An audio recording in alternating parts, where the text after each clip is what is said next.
Hello दोस्तों, आज की कहानी हाय परफेक्ट वुमन। दोस्तों, मजेदार हिंदी कहानियाँ सबसे पहले देखने के लिए आप मेरे चैनल को सब्सक्राइब कर लें। जब से गौरी के ससुर का स्वर्गवास हुआ था, उनका ऊपर का खाली कमरा उसे काटने को दौड़ता। पति अनुज सुबह के गए रात तक लौटते, उसका इस अकेले घर में जरा भी मन न लगता। कमरे के साथ अटैच बाथरूम और किचन भी था। बहुत सोच विचार कर उसने वहां एक किराएदार रखने की सोची।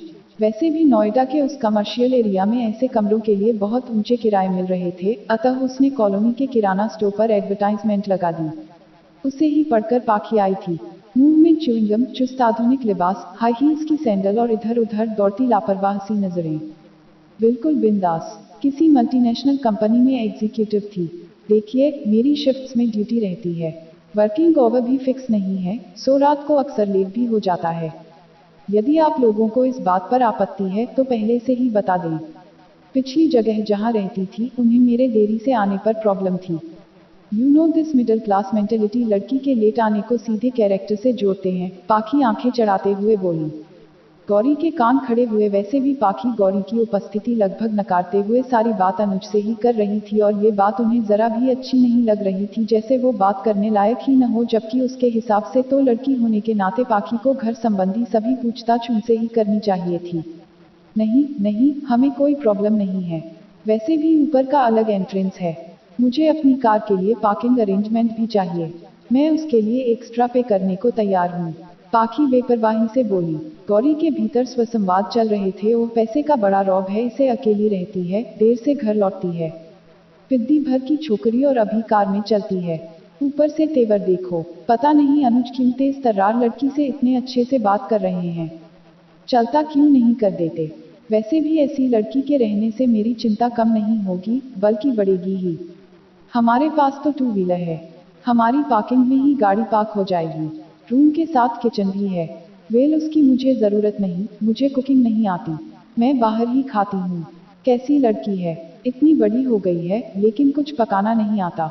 मेरी माँ ने तो 10वीं तक आते आते सब सिखा दिया था। क्या करेगी ये अगले के घर जाकर। ऐसी लड़कियों के ही तलाक। गौरी के स्वसंवाद जारी थे। गौरी के नाक भान सिकोड़ने के बावजूद अनुज ने सब कुछ तय कर लिया। क्या खराबी दिखती है तुम्हें इस लड़की में, पढ़ी लिखी है, नौकरी करती है, लेकिन देर रात तक बाहर रहेगी। अरे इसमें क्या है, आजकल ज्यादातर मल्टीनेशनल कंपनियों में नाइट शिफ्ट रहती हैं, 24 घंटे काम चलता है, फिर लड़के हों या लड़की सबके लिए बराबर रहता है। मगर गौरी आश्वस्त नहीं हुई। बस अब ये अगर मगर छोड़ो। तुम्हारे छोटे शहर में ये सब नहीं होता, पर यहाँ ये आम बात है। तुमने तो अपनी दुनिया बस घर की चारदीवारी में समेट रखी है। कितनी बार कहा कि समय के साथ खुद को बदलो, कुछ बाहर के वेंट के काम सीख लो तो मेरा थोड़ा बोझ कम हो, पर नहीं। और जो लड़कियां समय के साथ चल रही हैं, उनमें तुम्हें कमियां नजर आ रही हैं। कहकर अनुज सो गए, पर गौरी की नींद अभी कोसों दूर थी। अरे क्या जरूरत है बाहर के काम की, ये काम तो मर्दों के होते हैं, मैं क्यों सीखूं, घर भी संभालूं और बाहर भी, भला कोई बात हुई। गौरी अनमनी सी लेट गई। पाखी उनके घर शिफ्ट हो चुकी थी। उसका बिंदास बेपरवाह रवैया गौरी की आंखों की किरकिरी बना हुआ था। अनजाने में ही, पर उसकी आंखें और कान पाखी के आने जाने की खबर रखने में लग गए कि वो कब आ रही है, कौन छोड़कर जा रहा है, क्या पहना है आदि। पाखी सब समझने लगी थी। गौरी का यह रवैया उसे बुरा लगता, पर वह उसे अनदेखा कर निकल जाती और गौरी पाखी के इस व्यवहार को अक्खड़पन होने का प्रमाण समझती। एक दिन गौरी रसोई में नाश्ता कर रही थी, तभी अचानक से अनुज के कराहने की तेज आवाजें आईं। वह भागकर कमरे में गई तो पाया अनुज बाथरूम में फिसल गए थे। उनकी कमर में असहनीय दर्द था, वे उठ भी नहीं पा रहे थे। गौरी ने किसी तरह सहारे से उन्हें उठाकर बिस्तर पर लेटा दिया। घबराहट में उसके दिमाग ने काम करना ही बंद कर दिया था। कुछ नहीं सूझ रहा था कि क्या करे। गौरी, लगता है कुछ सीरियस बात है, अस्पताल जाना पड़ेगा। गौरी अस्पताल जाने के लिए ऑटो लाने घर के बाहर आई, तभी पाखी ऑफिस के लिए निकल रही थी। गौरी के चेहरे पर परेशानी देख उससे रहा नहीं गया और पूछ बैठी, क्या बात है, कोई प्रॉब्लम। गौरी ने पाखी को अनुज के बारे में बताया तो वो भी चिंतित हो उठी। अरे अगर उनकी हालत ऐसी है तो ऑटो में कैसे बैठकर जाएंगे। चलिए, मैं अपनी कार से ले चलती हूँ, बैक सीट पर वे लेट कर जा सकते हैं। उस वक्त गौरी किसी किंतु परंतु की हालत में नहीं थी, अतः उसने पाखी की बात मान ली। दोनों ने सहारा देकर अनुज को धीरे से बैक सीट पर लिटाया और अस्पताल की ओर चल दिए। अनुज को अस्पताल में एडमिट करना पड़ा, स्लिप डिस्क हुआ था। गौरी के हाथ पांव फूल गए थे।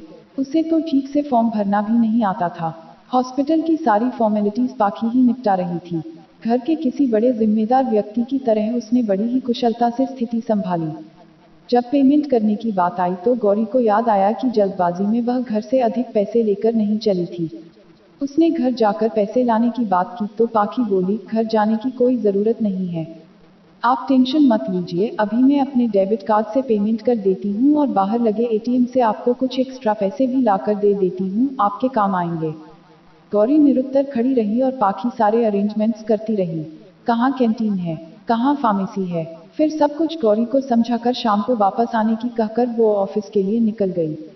गौरी सन थी, जिस पाखी के लिए उनके मन में जरा भी सम्मान नहीं था, जिसे वो आजकल की बिगड़ैल, लापरवाह लड़की समझती थी, आज वही उसके लिए किसी देवदूत से कम नहीं थी।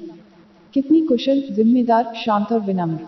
हजारों रुपए का पेमेंट कर डाला, 1 मिनट नहीं लगाया सोचने में कि ऐसे तो कोई सगा रिश्तेदार भी नहीं। एक और गौरी जहां खुद को पाखी के सामने बौना महसूस कर रही थी, वहीं दूसरी ओर उसके कानों में अनुज की बातें गूंज रही थीं। गौरी, कुछ तो बाहर के कामकाज सीख लो, कब तक मुझ पर निर्भर बनी रहोगी।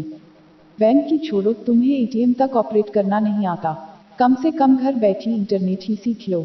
आजकल सभी बिल पेमेंट बुकिंग उसी से हो जाते हैं, लेकिन अपनी घर गृहस्थी, रसोई में रमी गौरी के कानों पर जूं नहीं रेंगती थी। उसने तो अपने घर में माँ को घर और पिता को बाहर के कामकाज संभाले ही देखा था। इसी मानसिकता से पली गौरी अपना खाली समय टीवी देखकर या पास पड़ोस में बैठकर व्यतीत कर लेती थी। आज उसे अनुज की बातों की गंभीरता का एहसास हो रहा था। अगर पाखी ने समय पर साथ न दिया होता तो कैसे संभालती वो ये सब। जब तक अनुज हॉस्पिटल में थे, पाखी रोज सुबह शाम हॉस्पिटल आती, आते हुए बाहर से जरूरी सामान आदि ले आती, अनुज की प्रोग्रेस पर नजर रखती, डॉक्टर से बात करती। अब तो डॉक्टर भी उसे ही जिम्मेदार समझ सब फीडबैक देते, क्योंकि गौरी को तो कुछ समझ नहीं आता था। हफ्ते भर बाद 2 महीने का बेड रेस्ट बोलकर अनुज को डिस्चार्ज कर दिया गया। उस दिन पाखी ने ऑफिस से छुट्टी ले ली और वापस से सब मेडिकल फॉर्मेलिटीज पूरी कर उन्हें अपनी कार से घर ले आई। अनुज और गौरी खुद को पाखी का ऋणी महसूस कर रहे थे, पर पाखी ने यह सब सहजता से बिना किसी गुमान के ही किया था। एक दिन पाखी ऑफिस से आ रही थी तो रास्ते में उसे गौरी जाती दिखाई दी। आप कहीं जा रही हैं क्या, चलिए मैं छोड़ देती हूँ, कहकर पाखी ने गौरी को कार में बिठा लिया। दरअसल मैं रेलवे स्टेशन जा रही हूँ, मेरे मम्मी पापा इन्हें देखने के लिए आना चाहते हैं, उन्हीं के लिए रिजर्वेशन कराना है। लेकिन आप इतना घबरा क्यों रही हैं? बार बार पल्लू से पसीना पोंछती गौरी की घबराहट उनके चेहरे से बयान हो रही थी। वो दरअसल मैं पहली बार यूं अकेले रिजर्वेशन कराने जा रही हूँ, इसलिए थोड़ी घबराहट। गौरी की हालत देख पाखी को हंसी आ गई। अरे इसमें इतनी घबराने की क्या बात है, कितनी छो बात है ये। सुनकर गौरी की आंखें छलक आईं। वो भी यही कहते हैं पाखी, मैंने कभी भी घर से बाहर की दुनिया नहीं देखी, मुझे लगा कि इनके होते मुझे ये सब सीखने की क्या जरूरत। लेकिन पिछले दिनों जो कुछ बीता उसे देखकर मुझे समझ आ गया कि मैं कितनी गलत थी।